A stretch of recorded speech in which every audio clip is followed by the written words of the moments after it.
Boots Landry looking for his first hit of the season. The 2-1 delivery, he launches this one to deep right field. If it stays inside the pole, it's gone, and it is out of here. A 3-run shot for the freshman, Boots Landry, and the bench going wild as the freshman delivers his first hit of the year. A 3-run shot to extend Tulane's lead to 10-5. Won't get a save tonight, but looking to shut things down as Harrison goes into the hole, makes the play and the throw, and he got him.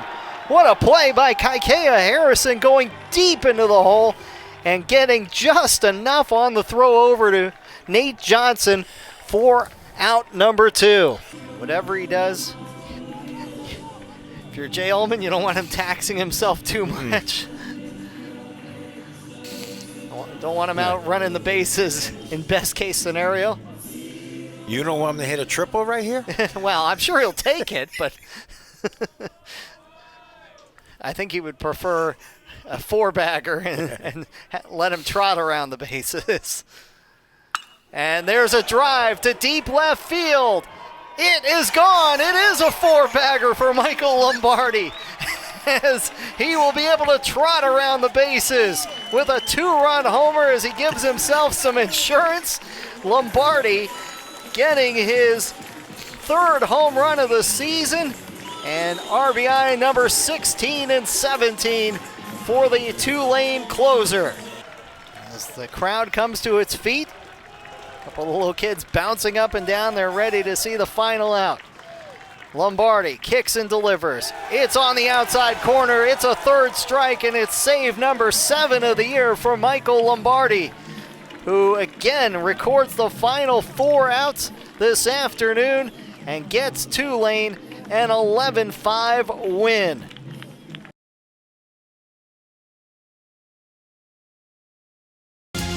This is the American on ESPN Plus. Tonight from Greer Field at Turchin Stadium, 2 teams going in different directions. The UAB Blazers, losers of 7 of their last 10, against the Tulane Green Wave, who have won 4 of 5. Hi everybody, Paul Boron alongside Joey Brockhoff, and let's start with those Blazers. This is a team that has only won 2 series this season. What's been the issue for UAB?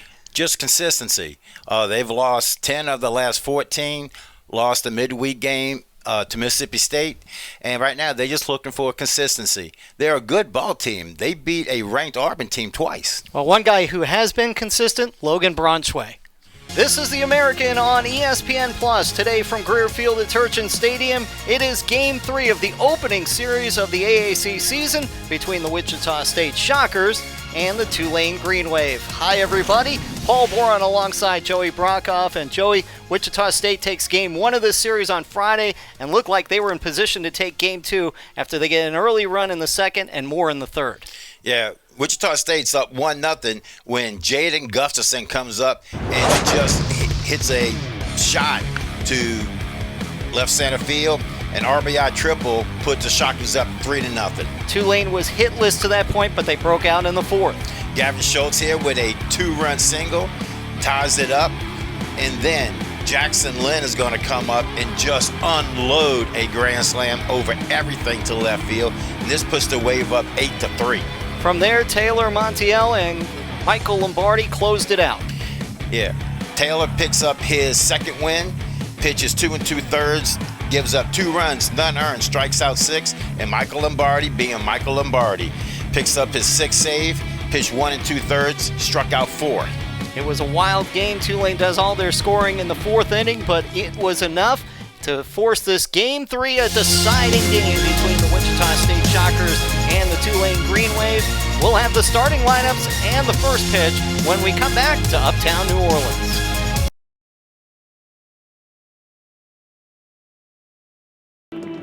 Tulane dugout hoping for a rally here in the 9th as they trail at 5-4 after Hiram Boca Chica got an RBI single after a leadoff double by Jacob Devaney in the 9th. And so it'll be Jason Wax to lead things off here in the bottom of the 9th. So Wax actually slotted in the number 8 slot after entering the game. It'll be Wax, then Harrison. Wax first at bat of the day. And high heater by Jack Ben Shoshan, who other than one pitch has been in complete command for the Owls. Looking to close it out and get the win. It'll be his first win of the season. Down low.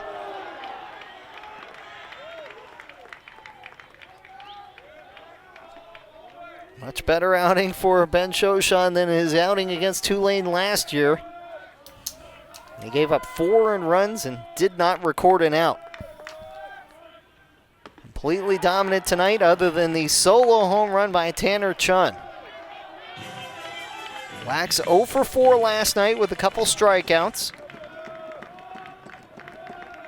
That following the 0 for 5 against Northwestern State, but he was 2 for 4 with 3 runs driven in against USM. Chops this one to short. Zito is going to have to hurry. Actually, it's fielded by the pitcher, Jack Ben Shoshan, who had no chance of getting the out. The only hope was if Zito was going to be able to charge it, but with Wax's speed, that was going to be an infield single and a good start for the Green Wave here in the ninth. Yeah, ball hit that high on the chop. By the time it comes down, with the Wax's speed, he's already at first. Does the smart thing, doesn't even make a throw.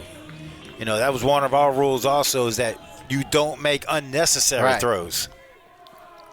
So here's Kaikea Harrison. Let's see how Jay Ullman plays it with his number 9 hitter Harrison, showing bunt.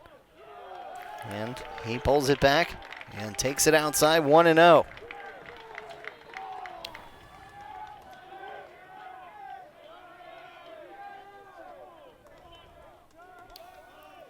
A lot of action in the Rice bullpen. Got a righty and a lefty throwing. 33rd pitch for Jack Ben Shoshan as it's bunted back to him. And a good sacrifice bunt by Kaikea Harrison. A good job. Run it just on first. You want to bunt it to first. So that will bring up Gavin Schultz.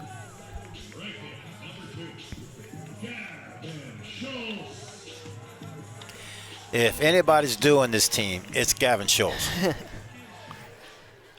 0 for 3 with a walk and a run driven in.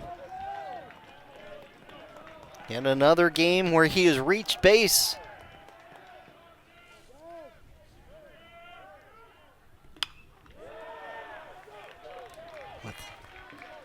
Reaching base in both games today. He is now reached base in 19 of the last 20 games. What he really wants now is a base hit to tie it.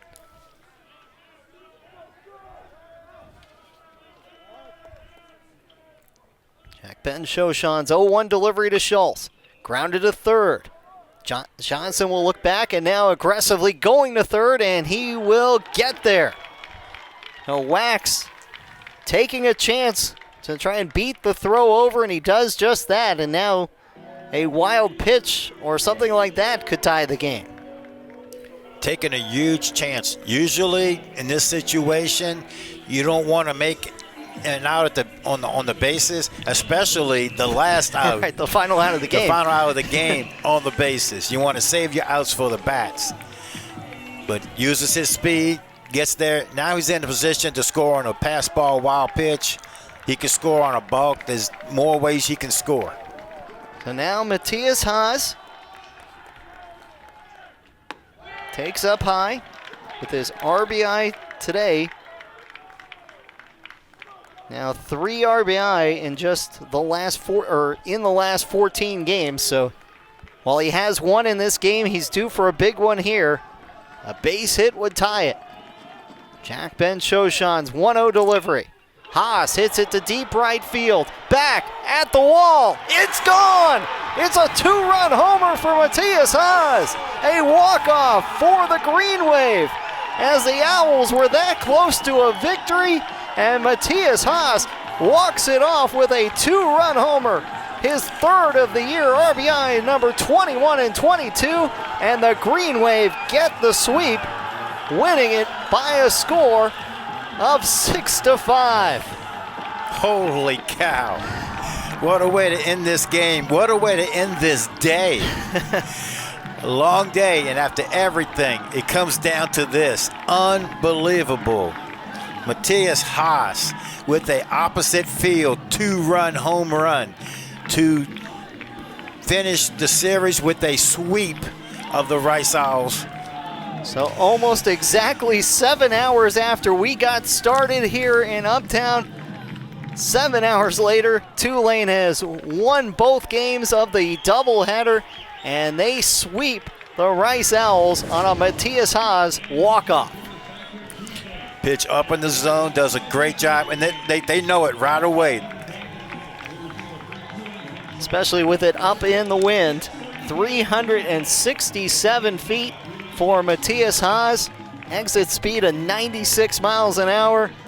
And the two teams will meet at home plate and shake hands after a thoroughly crushing loss for the Rice Owls, who were in position to salvage at least the final game of the series, but now fall to 7-26 and 1-7, or excuse me, 7-27 and 1-8 in American play.